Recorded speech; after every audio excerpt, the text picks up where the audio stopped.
खऱ्या अर्थानं मराठवाड्याचं प्रमुख शहर बनलेलं आहे, ते महाराष्ट्राचं प्रमुख शहर होऊ शकतं.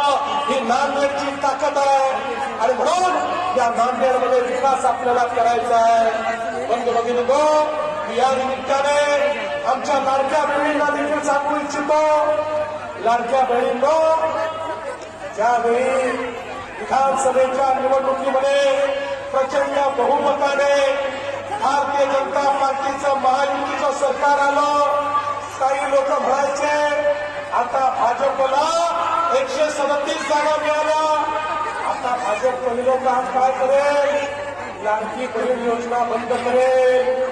झाली का बंद? 1 वर्षापेक्षा जास्त काळ गेला आणि लाडक्या बहिणींना सांगतो, मुख्यमंत्री आहे, लाडकी बहीण योजना सुरूच राहील. पण अशोकराव, आता मी लाडक्या बहिणींना लाडकी बहीण देऊ इच्छित नाही.